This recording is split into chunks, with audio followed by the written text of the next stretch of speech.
মোৰ মায়ে কেতিয়াও মোৰ স্কুলৰ বেগ ৰেডি কৰি দিয়া নাছিল। আনকি স্কুলৰ ইউনিফৰ্ম, জোতা, মোজা একোৱেই পিন্ধাই দিয়া নাছিল।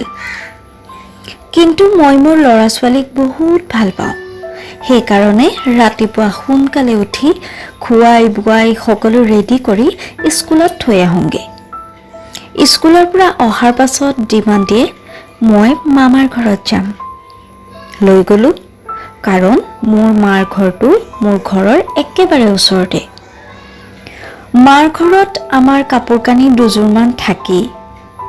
মাৰ ঘৰত সোমায়ে মই মোৰ একমাত্ৰ ছোৱালীজনীৰ কাপোৰযোৰ খুলি দিলোঁ। তেনেতে মোৰ মায়ে মাত লগালে, ঐ তোৰ ছোৱালীজনী বয়স কিমান হ'ল? মই ক'লোঁ, কিয় তুমি নাজানা নেকি? 9 বছৰ হৈছে। তেতিয়া মায়ে ক'লে, মোৰ মনত আছে, কিন্তু তোৰ মনত আছেনে নাই মই সেইটোহে চালোঁ। কি? মই মাক হৈ নাজানিম কি যে কোৱা মা? তেতিয়াহ'লে এতিয়াও সকলো তই কিয় কৰি দিব লগা হৈছে তাইক? তাইক কি আত্মনিৰ্ভৰশীল হ'বলৈ নিদিবি নেকি? তহঁতেওতো 2টা ভাই ভনী আছিলি। মই কি নোৱাৰিছিলোঁ তহঁতক এইদৰে কৰি দিব?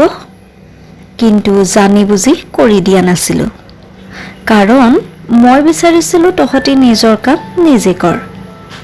আগলৈ যাতে কাৰো ওপৰত নিৰ্ভৰশীল হ'ব নালাগে।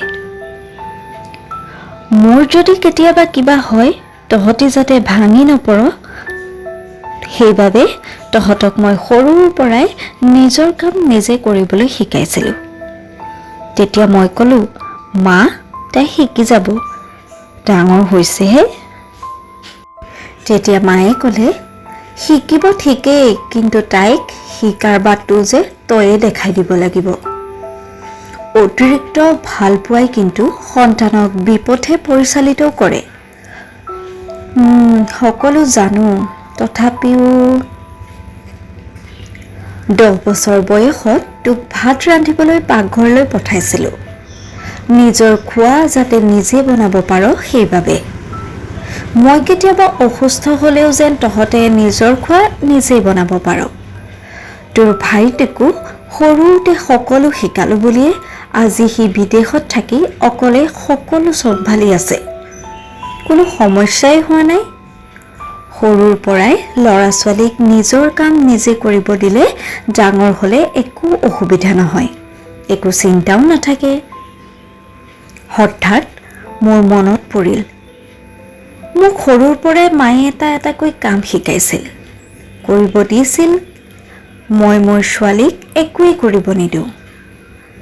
মাৰ কথাবোৰতো সঁচা, কাৰণ আজি মোৰ যদি কিবা এটা হয় মোৰ ছোৱালীজনী একেবাৰে অকলশৰীয়া হৈ পৰিব।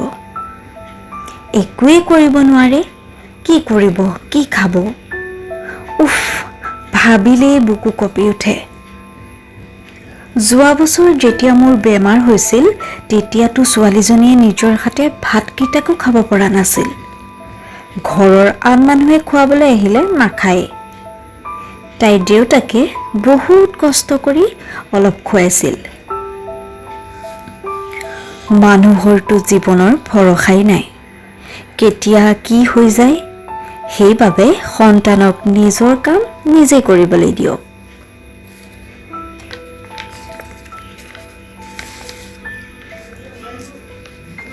যিকোনো কঠিন পৰিস্থিতিতো যাতে সিহঁতে নিজকে চম্ভালিব পাৰে, সেইবাবে মৰম চেনেহৰ এটা নিৰ্দিষ্ট সীমা থকাটো দৰকাৰ। সন্তানক উচিত শিক্ষা দিব নোৱাৰিলে নিজৰ সন্তানৰে ক্ষতি হয়, নিজেও বিপদত পৰে। কিন্তু আমি সন্তানক দুখ জাপি দিওঁ।